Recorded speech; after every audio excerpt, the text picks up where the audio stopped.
Hello friends, welcome to அன்புடன் என் சமையல். இன்றைக்கி நம்ம எல்லாரோடைய ஃபேவரட் மாம்பழத்தை வச்சு மாம்பழ பாயாசம் எப்படி செய்கிறதுன்றதை பார்க்க போகிறோம். இது ரொம்ப ஈஸியாகவும் செஞ்சிடலாம், அதே சமயம் ரொம்ப டேஸ்டியாகவும் இருக்கும். இது எப்படி செய்யலான்றதை பார்க்கலாம். இப்போ வாங்க நம்ம வீடியோக்குள்ளே போகலாம்.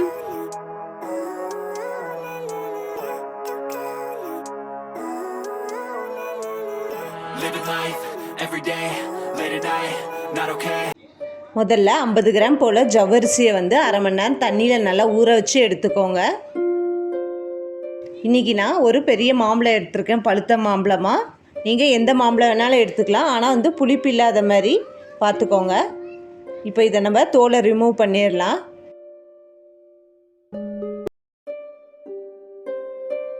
தோலை ரிமூவ் பண்ணிட்டு நல்லா கட் பண்ணி எடுத்துக்கோங்க. நான் எடுத்துருக்க மாம்பழம் பார்த்திங்கன்னா ரொம்ப பழமாக இருக்குது. எந்த அளவுக்கு பழம் ரொம்ப பழுத்திருக்கோ அந்த அளவுக்கு டேஸ்ட்டு நல்லாயிருக்கும் பாயாசம். இப்போ எல்லாத்தையும் நம்ம கட் பண்ணி எடுத்துக்கலாம்.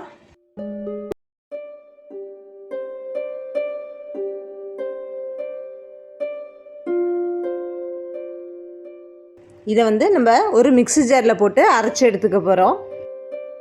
இது ரொம்ப மைய அரைக்கணும்னு கிடையாது, கொஞ்சம் பல்ப்பு இருந்தாலும் பரவாயில்ல. அப்போ பாயாசம் குடிக்கும்போது நம்மளுக்கு அங்கங்கே கடிபடும் போது ரொம்ப நல்லாயிருக்கும்.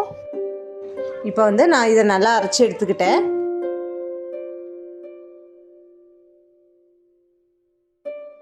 இப்போ ஒரு பாத்திரத்தில் நான் 1/2 லிட்டர் போல் பால் சேர்த்துக்கிறேன்.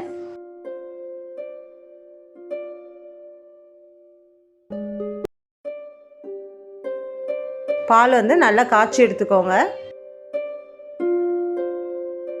பால் நல்லா பொங்குனதும் நம்ம ஊற வச்சுருக்க ஜவ்வரிசியை தண்ணி வடிகட்டிட்டு இதில் சேர்த்துக்கலாம்.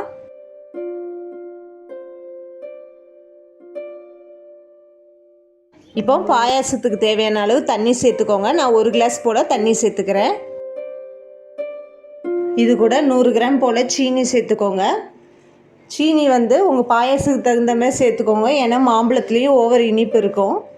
இப்போ நல்லா மிக்ஸ் பண்ணிக்கோங்க. ஜவ்வரிசி நல்லா பஞ்சு போல் வேகணும், சீனியும் நல்லா கரையணும்.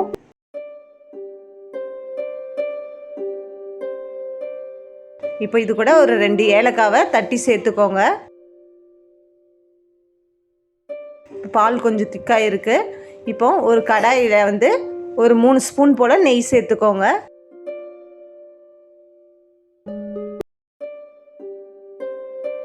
நெய் நல்லா காஞ்சதும் 2 சில்லு போல் தேங்காவை பொடி பொடியாக கட் பண்ணி இந்த நெய்யில் சேர்த்து நல்லா வதக்கி எடுத்துக்கணும்.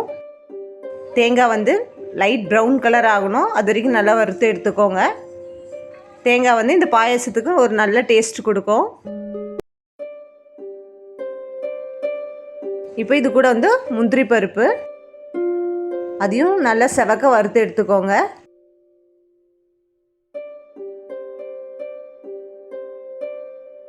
இதை நான் ஒரு பிளேட்டுக்கு மாற்றிக்கிறேன். கூட உலர்ந்த திராட்சையும் சேர்த்துக்கோங்க.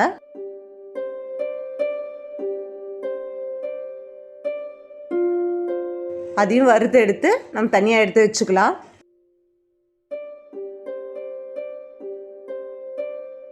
இப்போ இதே நெய் உள்ள பாத்திரத்தில் நம்ம காய்ச்சி எடுத்த பாலையும் சேர்த்துக்கலாம்.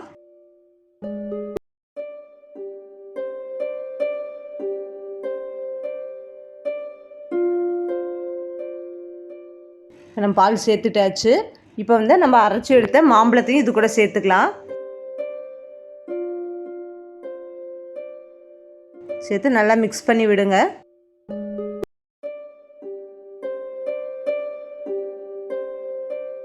இப்போ பாருங்கள், பாயாசம் நல்லா கொதிச்சிருச்சு.